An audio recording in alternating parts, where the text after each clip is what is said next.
왜 비트코인은 라이벌이 없는가?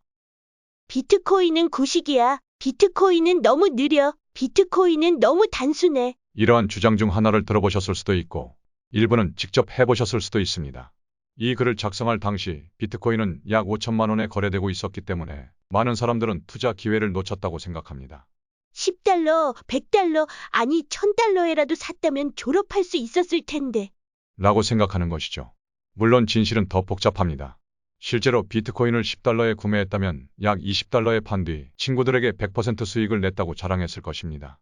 30만 %의 미실현 수익을 얻으려면 특별한, 어쩌면 미친 사람이어야 합니다. 여러분은 아마 그런 사람은 아닐 것입니다. 여기서 중요한 점이 있습니다. 비트코인은 언제 사느냐가 중요한 것이 아니라 왜 사느냐가 중요합니다. 10년 전에 처음 비트코인에 관심을 갖게 된 많은 사람들이 여전히 빈털터리인 반면 불과 몇 년 전부터 종교적으로 비트코인을 모으기 시작한 많은 사람들은 아주 푸근합니다. 이 차이는 철학적인 것입니다. 넥스트 비트코인을 찾고 있다면 아마도 잘못된 길을 가고 있는 것입니다. 아마 다음 상태 중 하나에 해당할 가능성이 높습니다. 당신은 비트코인의 목적을 완전히 이해하지 못했습니다. 당신은 비트코인의 이점을 완전히 이해하지 못했습니다. 당신은 비트코인의 고유한 특징을 완전히 이해하지 못했습니다.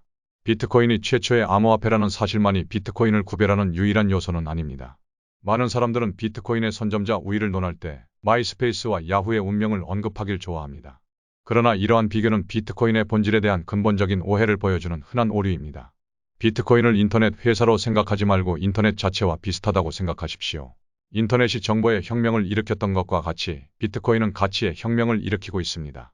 오늘날의 인터넷은 1990년대 초 인터넷과 근본적으로 동일합니다. 그러나 사용 가능한 애플리케이션의 수, 사용자 인터페이스, 인터넷의 일반적인 사회적 관련성 측면에서 오늘날의 인터넷은 1990년대의 인터넷과 거의 구별할 수 없습니다. 새로운 인터넷 인프라가 필요하지 않고 기존 인프라 위에 새로운 기능과 애플리케이션이 통합되어 상당한 비용을 절감할 수 있었습니다. 많은 사람들은 미래를 내다보기 어렵기 때문에 초창기 느리고 부피가 크며 복잡한 인터넷이 오늘날 우리가 주머니에 넣고 다니는 빠르고 작고 직관적인 인터넷으로 어떻게 진화할지 예측할 방법이 없었을 것입니다. 인터넷 프로토콜과 TCP는 인터넷 작동을 지원하는 두 가지 기반 계층입니다. 1970년대에 처음 시작된 TCP/IP는 인터넷 데이터 전송의 근간이 되어 왔으며 지금도 계속되고 있습니다. 그 이후로 기술이 발전하지 않았을까요? 세계 최고의 컴퓨터 과학자들이 TCP/IP보다 더 효율적인 기술을 개발하지 못했을까요? 1970년대 이후 기술은 크게 발전했으며 그 기간 동안 TCP/IP를 대체할 수 있는 수많은 제한이 있었습니다. 그렇다면 더 나은 제한이 있음에도 불구하고 왜 우리는 여전히 오래된 프로토콜을 사용하고 있을까요? 이 질문에 대한 답은 비트코인이 현재 유통되고 있는 16,000여 개의 암호화폐 중 어떤 것으로도 대체될 가능성이 낮은 이유를 알려줍니다. 비트코인이 이루고자 하는 것이 무엇인지를 명심하는 것이 중요합니다. 비트코인의 목표 중 하나는 현재 정부와 중앙은행이 지배하고 있는 망가진 법정화폐 금융 시스템에 대한 실행 가능한 대안을 제시하는 것입니다. 비트코인의 탄생으로 중앙은행, 상업은행과 정부로부터 통제권을 빼앗아 개인의 금융 주권이 실현되었고 이를 국민에게 돌려주었습니다. 비트코인의 임무는 간단합니다. 네트워크에서 정한 규칙을 따르고 계속 진행하면 됩니다. 그게 전부입니다. 비트코인은 이 임무를 매우 잘 수행합니다. 지구상에서 가장 강력한 정부조차도 비트코인의 법, 규칙, 코드를 바꿀 권한이 없습니다. 이것이 바로 비트코인의 가장 중요한 특징입니다. 비트코인을 다른 모든 알트코인과 구별하는 한 가지 특징은 불변성입니다. 비트코인의 통화 정책은 10년 전 사토시가 설립한 이래로 변함없이 유지되어 왔으며 지금까지도 변하지 않고 있습니다. 이는 2위 암호화폐 이더리움의 통화 정책과 비교할 수 있습니다. 이더리움은 하루에도 드라마틱하게 자주 변합니다. 이더리움의 최대 발행량은 얼마일까요? 이 질문에 만족스러운 답변은 찾을 수 없습니다.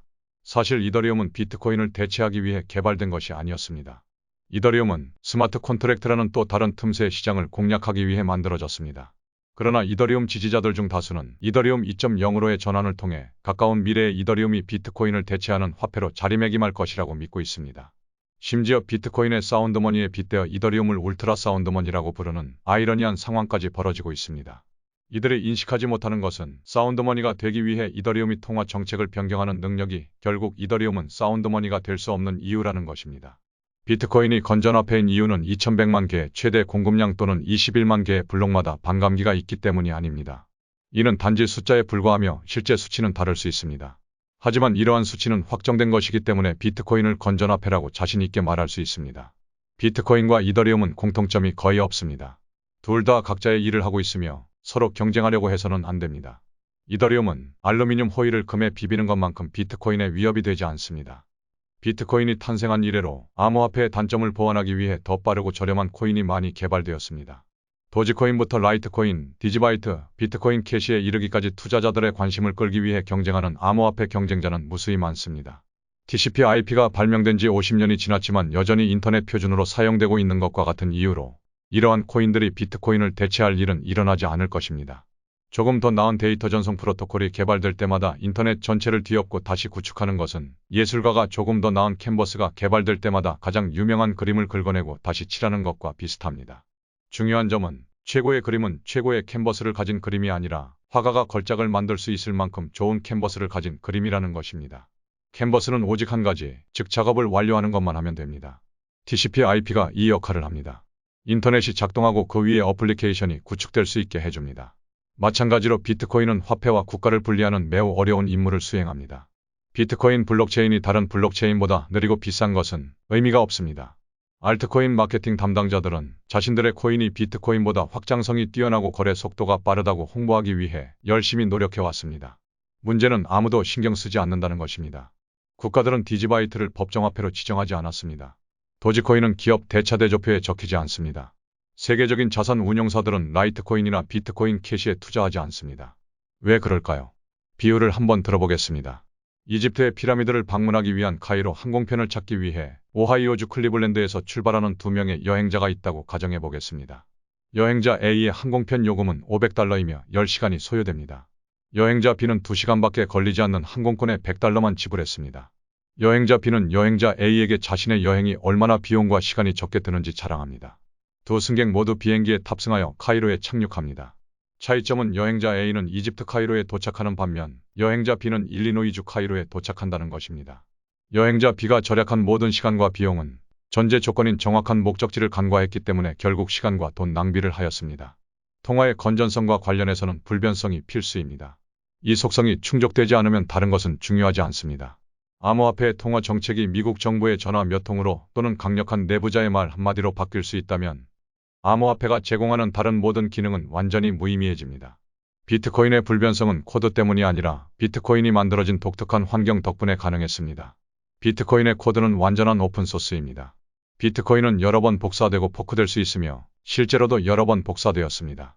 그러나 애초에 포크가 존재하기 위해서는 불변성이 깨져야 했기 때문에 이러한 파생 비트코인 중 어느 것도 불변이 아닙니다.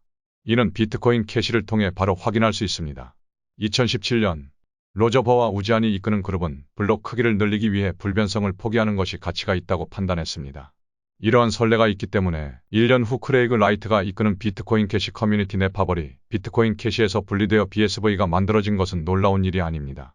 이러한 포크가 계속되고 관련성이 희미해지면서도 비트코인은 불변성을 그대로 유지한 채 계속해서 강해지고 있습니다. 1995년 뉴스위크의 작가 클리포드 스톨은 인터넷에 대해 다음과 같이 비꼬는 발언을 했습니다. 우리는 클릭만 하면 즉시 카탈로그 쇼핑을 할 수 있다고 합니다. 우리는 네트워크를 통해 항공권을 주문하고 레스토랑을 예약하고 판매 계약을 협상할 것입니다. 상점은 쓸모없게 될 것입니다. 그런데 어떻게 인터넷 전체가 한 달 동안 처리하는 것보다 우리 동네 쇼핑몰이 오후에 더 많은 거래를 처리할 수 있을까요? 인터넷을 통해 신뢰할 수 있는 송금 방법이 있다고 해도 네트워크에는 자본주의의 가장 필수적인 요소인 영업사원이 빠져 있습니다. 1995년 스톨은 자신이 본 인터넷에 대해 이야기하고 있었습니다. 그는 1995년 당시의 인터넷이 시간이 지나면서 결국 수많은 어플리케이션을 가능하게 할 것이라는 점을 고려하지 못했습니다. 마찬가지로 오늘날 많은 사람들은 비트코인을 느리고 비싸다고 생각합니다. 실제로 블록체인에서 거래가 확인되는데 약 10분이 걸리고 네트워크 혼잡도에 따라 수수료는 몇 달러에서 수백 달러까지 다양합니다. 1990년대의 인터넷의 확장성을 파악하기 위해 통찰력이 필요했던 것처럼 비트코인이 어떻게 초당 수백만 건의 트랜잭션으로 확장될 수 있는지 이해하려면 더 깊이 파고들어야 합니다. 스퀘어와 페이팔과 같은 많은 회사들은 편리함을 위해 프라이버시를 일부 포기할 의향이 있는 개인을 위한 비트코인 서비스를 구축하고 있습니다. 매우 적은 수수료, 빛의 속도로 비트코인을 전송할 수 있는 기능과 보안을 원하는 사람들이 선호하는 결제 수단으로 라이트닝 네트워크가 주목받고 있습니다. 엘살바도르에서 이미 사용 중이며 곧 캐시 앱에 통합될 예정인 라이트닝 네트워크는 비트코인을 거래 통화로 전환하여 수천 개의 알트코인을 사실상 쓸모없게 만들고 있습니다. 현재 미국 연방준비제도 이사회는 저금리를 유지하여 인플레이션으로 경제가 망가지는 것을 방치할 것인지 아니면 금리를 인상하여 막대한 부채로 인해 경제가 망가지는 것을 방치할 것인지에 대해 논의하고 있습니다.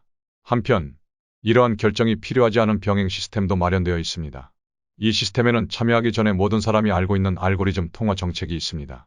시간이 지남에 따라 합리적으로 행동하는 사람들은 관료주의, 부패, 인플레이션이 특징인 현 시스템에서 벗어나 수학, 불변성, 희소성의 원리에 기반한 다른 시스템으로 옮겨갈 것입니다. 이 시스템은 비트코인으로 알려져 있습니다. 그리고 비트코인은 라이벌이 없습니다.